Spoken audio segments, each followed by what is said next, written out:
Hi, this is Gregory Bufidis, the founder and chairman of Project Counsel. I'm here at the Langham Hotel for the Georgetown Corporate Council event. It's the first time that they've come to Europe and repeated the Corporate Council event, which has been going on in Washington, D.C. for approximately 14 years. I'm very happy today to have as my first guest Professor Mario Monti, who most of us remember as having served as a commissioner with the European Commission twice. First with internal markets and then with competition. And most of us remember him as initiating the investigation of Microsoft. Today he had a fabulous first presentation, keynote speech. And Professor, I want to go over some of the points you made. Thank you very much for joining us. Pleasure. You had mentioned the huge silent convergence. I was wondering if you might be able to summarize for us the points you made.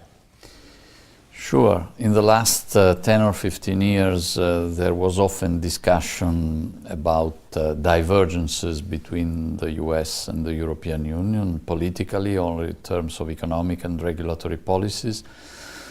In reality, there has been a huge, silent, ongoing convergence.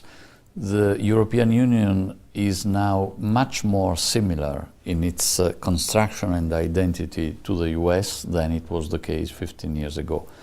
Just think of the following. 15 years ago, the US had been having for more than 2 centuries a single market, a single currency, had done their westbound enlargement since a long time, and of course had a constitution since a long time. The European Union was lacking each of these 4 elements. And in the last 10-15 years, it has built each of these 4 elements. Not really the Constitution. We have now the Lisbon Treaty in force since the beginning of this year. Which is similar to a Constitution. So it's amazing how much the European Union has, in a sense, upgraded itself in terms of institutional fabric, and is now more similar, although still remaining very different from the US. This morning you talked about several factors, what you called engines of economic growth that have propelled the EU. Can you talk about that? The key engines were Germany and France since the late 50s, when the common market was launched.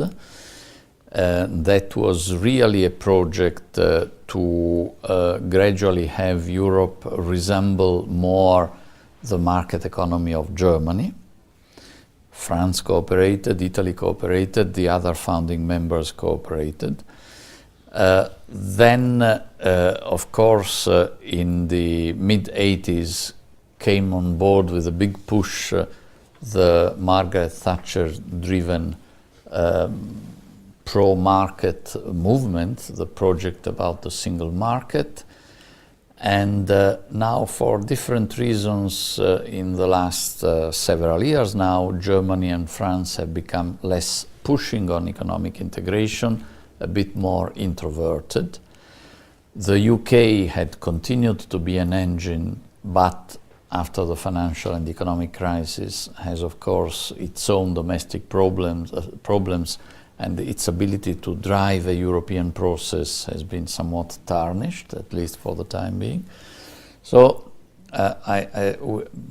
my view is that we need to find also new political engines for European integration, and I look with great hope at the new member states, Poland and many others, which have a culture which is still very much geared on markets, open markets, competition, and they could provide a stronger push now towards economic integration and therefore economic growth in Europe, which depends so much on the continuation of integration process. Nothing would be more dangerous for economic growth in Europe than starting a backtracking into disintegration. I know that you're doing a special report for Mr. Barroso, and I know you can't tell us details or talk a lot about it, but can you give us an overview? Essentially, it's a a set of ideas on a new strategy to relaunch the single market, to move towards a real economic union in Europe. There will be in the report several proposals, many of them aiming at strengthening the single market and extending it to areas where it does not really exist so far, like the digital single market. And other proposals will be more geared on addressing some concerns, some of them social, others having to do with industrial policies that have come up in the last few years and have made for some disillusionment or some anxieties about the single market. We need to have a number of focused interventions to remove those concerns if we want to push ahead with the next big impulsion of progress in the European single market. And this report will be due out, or is scheduled to be due out when? By the end of this month, by the end of April, and then he will decide on the follow-up. Excellent. Thank you very much for joining us this morning. Pleasure. Thank you. This is Greg Bufidis, the chairman and founder of Project Counsel. Thank you.